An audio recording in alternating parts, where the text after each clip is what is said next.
Welcome to Science Wala classes. I am Pramod. I will discuss today the azeotrophs. Azeotrophs or या azeotropic mixtures या constant boiling mixtures. देखो, एक ही solution का ये तीन अलग अलग नाम है।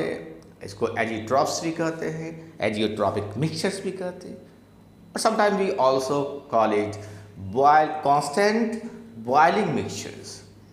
क्या है ये, कैसा मिक्सचर है, कैसा सॉल्यूशन है, देखते हैं।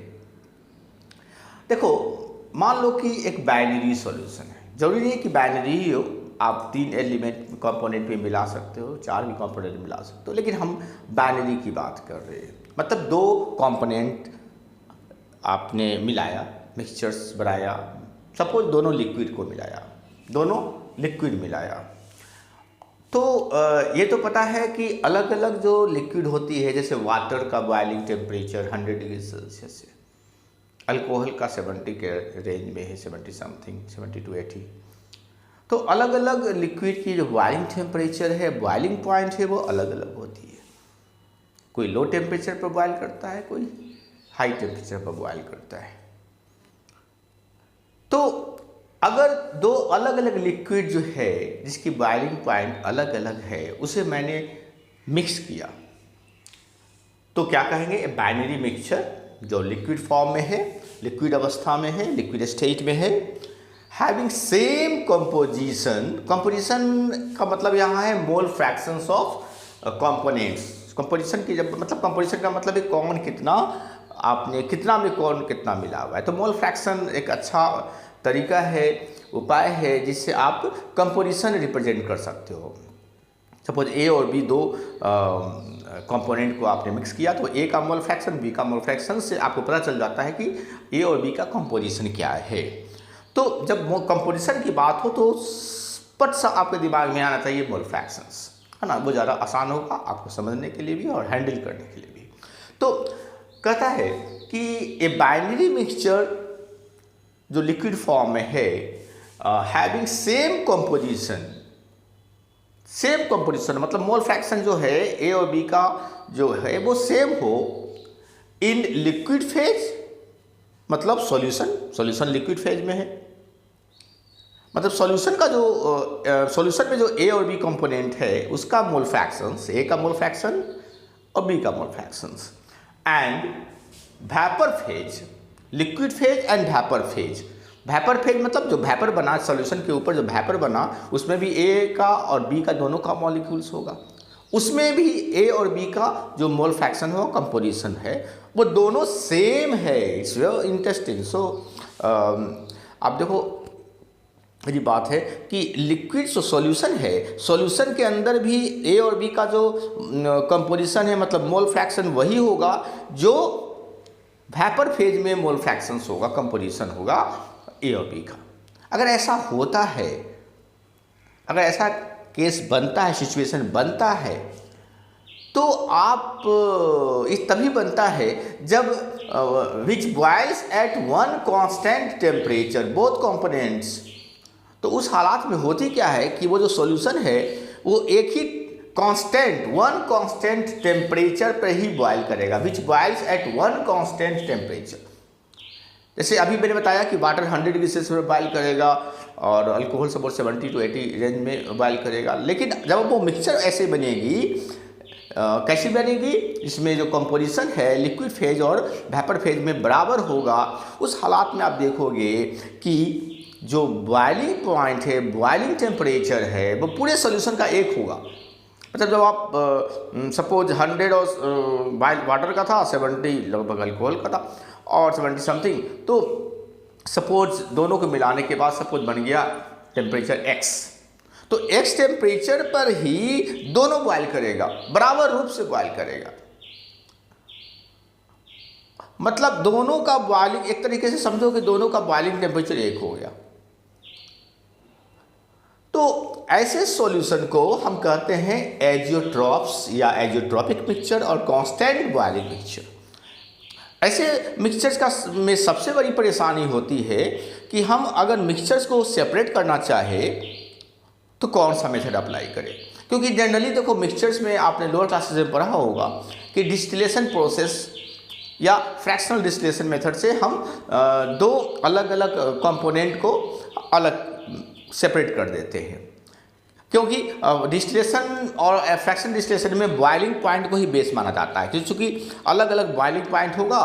तो सपोज एक का बॉइलिंग टेम्परेचर 80 डिग्री सेल्सियस है और एक का बॉइलिंग पॉइंट 100 डिग्री सेल्सियस है ना। दो ऐसा लिक्विड मिला हुआ है जिसमें एक का 80 डिग्री सेल्सियस है, दूसरे का 100 डिग्री सेल्सियस है बॉइलिंग टेम्परेचर। तो जब हम उसे 80 पर गर्म करेंगे तो 80 वाला जो लिक्विड है वो पहले बॉयल करेगा, इवापोरेट होगा, और हम टेम्परेचर को 80 पर कांस्टेंट रखेंगे। जिससे क्या होगा कि सारा 80 वाला liquid 80 degree Celsius boiling point वाला लिक्विड जो है वो इवापोरेट करके वो बाहर आ जाएगा। उसे कंडेंस करके हम वापस में ठंडा करके, कंडेंस मतलब ठंडा करके उसे हम लिक्विड बना देंगे, और जो 100 डिग्री सेल्सियस वाला लिक्विड है वो अलग हो जाएगा।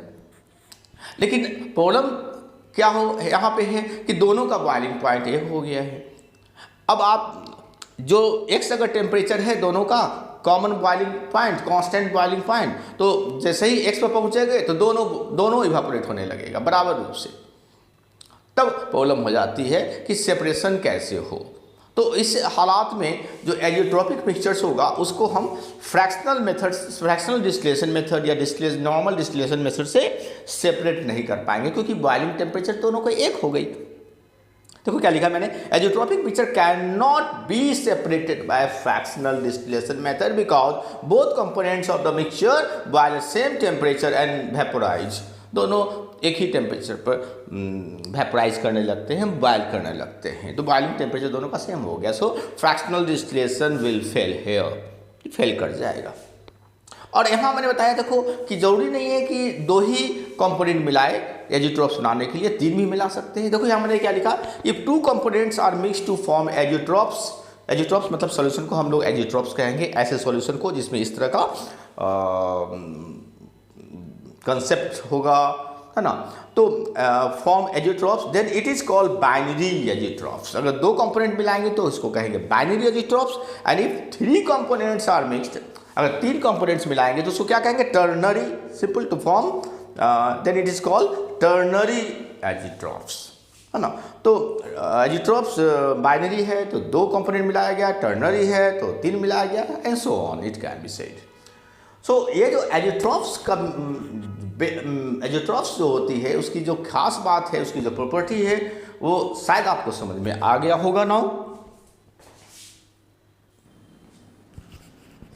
तो ये तो मैंने देख लिया कि एजियोट्रॉप्स क्या होता है। अब हम लोग देखेंगे कि एजियोट्रॉप्स कितने प्रकार के हो सकते हैं।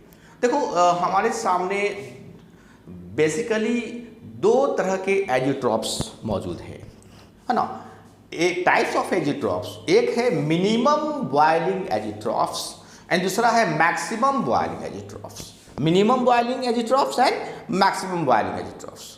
आखिर दोनों में डिफरेंस क्या है वो समझते हैं। एजियोट्रॉप्स का मतलब तो आपको समझ में आ गया है कि इसकी जो कंपोजिशन होती है वेपर फेज और लिक्विड फेज में एक समान होती है, और इसकी जो बॉइलिंग टेम्परेचर होती है वो एक ही होती है, कांस्टेंट होती है। चाहे कोई भी कंपोनेंट हो, दो कंपोनेंट, तीन कंपोनेंट, सभी एक ही टेम्परेचर में बॉयल करने लगते हैं, इवापोरेट करने लगते हैं। सो मुश्किल होती है कहाँ, क्योंकि सेपरेट कैसे करें, फ्रैक्शनल डिस्टिलेशन से हम सेपरेट नहीं कर सकते। अब हम दो तरह की एजियोट्रॉप्स की बात कर रहे हैं। सबसे पहले हम लोग बात करेंगे minimum boiling azeotropes. Minimum boiling, देखो मिनिमम बॉइलिंग एजियोट्रॉप्स क्या होता है, it shows large positive deviation from Rawls law. देखो मैंने पहले भी डिस्कस किया हुआ है ideal solution, non ideal solution में। नॉन आइडियल सॉल्यूशन में मैंने बताया था कि सॉल्यूशन जब रॉल्स लॉ के को पूरी तरीके से फॉलो करेगा तो आइडियल सॉल्यूशन कहलाएगा। लेकिन अगर रॉल्स लॉ को फॉलो नहीं करता है कोई सॉल्यूशन तो उसको कहते हैं नॉन आइडियल सॉल्यूशन। तो आप जो भी देख रहे हो एक तरह का नॉन आइडियल सॉल्यूशन ही है जो रॉल्स लॉ को नहीं मानेगा, है ना। यहाँ क्या लिखा हुआ है, it shows large positive deviation from Rawls law. और मैंने उसमें भी आपको बताया था कि देखो दो तरीके से रॉल्स लॉ को नहीं माना जाता है। एक तरीका ये है कि रॉल्स लॉ कहेगा भैया कि प्रेशर 20 atm हो तो आ रहा है 25 atm, माने बढ़ के आ रहा है। है ना, जिसको कहते हैं positive deviation from Rawls law. और एक में है कि रॉल्स लॉ कह रहा है 20 और आ रहा है रियल में 10, तो कम हो गया, तो उसको कहते हैं negative deviation from Rawls law. तो यहाँ पे हम क्या देख रहे हैं, पॉजिटिव डिविएशन, और वो भी पॉजिटिव डिविएशन कितना, लार्ज, मतलब बहुत ज़्यादा बढ़ गया। रॉल्स लॉ कह रहा है 20 तो आ रहा है 200। I am just giving an example like this. तो मिनिमम बॉइलिंग एजिट्रॉप्स तब बनती है जब जो सॉल्यूशन है वो large positive deviation from Rawls law show करता है। और इस प्रकार सो वेपर प्रेशर अगर नेचुरली लार्ज पॉजिटिव डिविएशन होगा तो वेपर प्रेशर बहुत ज़्यादा बनेगा, नेचुरली ऐसा भी बनेगा, है ना। रॉल्स लॉ का रहा है 20 atm तो आ रहा है 200 atm, तो vapour pressure will be highest, vapour pressure बहुत ज़्यादा बढ़े, सबसे हाई पोजीशन पे पहुंचेगा। और मैंने पहले बताया था कि देखो भैया वेपर प्रेशर जब बढ़ता है तो बॉइलिंग टेम्परेचर घटता है ना। तो याद रखना ये बहुत इंपॉर्टेंट बात है, जब वेपर प्रेशर बढ़ती है तो बॉइलिंग टेम्परेचर, बॉइलिंग पॉइंट कम हो जाती है। तो जैसे जैसे वेपर प्रेशर ज़्यादा होगा boiling point will B decreasing and will be lowest. तो वेपर प्रेशर हाईएस्ट होगा तो बॉइलिंग टेम्परेचर लोएस्ट होगा, तो मतलब बहुत मिनिमम हो जाएगा, वो कम हो जाएगा। इसीलिए इसका नाम पड़ा है मिनिमम बॉइलिंग एजिट्रॉप्स, क्योंकि इसकी बॉइलिंग टेम्परेचर मिनिमम होती है, कम हो जाती है। कम मतलब इन this case boiling point will be lower than that of pure components. अगर आपने ए और बी को मिलाया तो ए का बॉइलिंग टेम्परेचर और बी का बॉइलिंग टेम्परेचर दोनों से कम होगा जो सॉल्यूशन का बॉइलिंग टेम्परेचर होगा। देखो यहाँ पे मैंने एग्जांपल दिया है, इथानॉल और वाटर ले लो। इथानॉल की बॉइलिंग टेम्परेचर जो है ना वो है 78.4 डिग्री सेल्सियस, बताया था 70-80 के बीच में होता है। तो इथानॉल जो है उसकी बॉइलिंग एग्जैक्ट टेम्परेचर है 78.4 डिग्री सेल्सियस, और वाटर का 100 डिग्री सेल्सियस आपको पता है ना। अब हम क्या करेंगे, एक ऐसा मिक्सचर तैयार करेंगे इथानॉल और वाटर का जिसमें 95% इथानॉल होगा, 5% वाटर होगा। ऐसा मिक्सचर जो है वो एजिट्रॉप्स बन जाता है, और जब हम इसकी बॉइलिंग पॉइंट देखते हैं तो बनता है 78.1 डिग्री सेल्सियस। देखो 78.1 डिग्री सेल्सियस पे ये मिक्सचर जो है दोनों का मिक्सचर बॉयल करेगा, मतलब 78.1 पर वाटर भी इवापोरेट करेगा और इथानॉल भी इवापोरेट करेगा बराबर प्रोपोर्शन में, है ना, दोनों इवापोरेट करने लगेगा 78.1 पे। अब देखिए ये टेम्परेचर दोनों से कम है, 78.4 से भी कम है और 100 से भी कम है, मतलब दोनों से कम हो गया, इसीलिए इसको पड़ गया नाम मिनिमम बॉइलिंग एजिट्रॉप्स। मतलब मिनिमम बॉइलिंग एजिट्रॉप्स में क्या होता है कि जो सॉल्यूशन की जो बॉइलिंग टेम्परेचर है वो दोनों या तीनों जितने भी कंपोनेंट्स मिला सभी कंपोनेंट के बॉइलिंग टेम्परेचर से कम हो जाते हैं। ऐसा होता क्यों है, क्योंकि large positive deviation from Rawls law होती है, मतलब जो वेपर प्रेशर है बहुत ज़्यादा बढ़ जाता है। और मैंने अभी भी बताया कि वेपर प्रेशर अगर बढ़ता है तो बॉइलिंग टेम्परेचर घटता है, ये याद रखना है आपको। तो मिनिमम बॉइलिंग एजिट्रॉप्स तो आपने देख लिया, उसके एग्जाम्पल से भी देख ली। Now we will see maximum boiling azeotropes क्या होता है।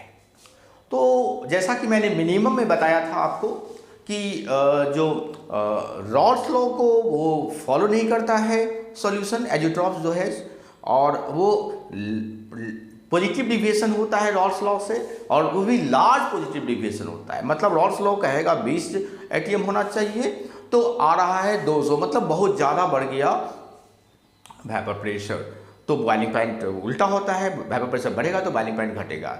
यहाँ पे ठीक उल्टी बात हो जाती है। मैक्सिमम बॉइलिंग एजिट्रॉप्स में क्या लिखता है, इट शोज लार्ज नेगेटिव, ध्यान देना, negative deviation from Rawls law.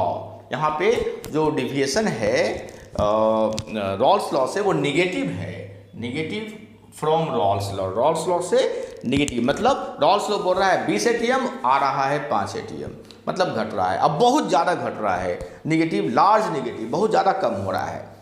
तो ऐसे हालात में जो एजिट्रॉप्स बनेंगे वो मैक्सिमम बॉइलिंग कहलाएंगे। क्यों कहलाएंगे, क्योंकि चूंकि नेगेटिव डिविएशन है, बहुत भी लार्ज नेगेटिव डिविएशन है, मतलब वेपर प्रेशर जितना होना चाहिए उससे बहुत कम है, तो vapour pressure will be lowest.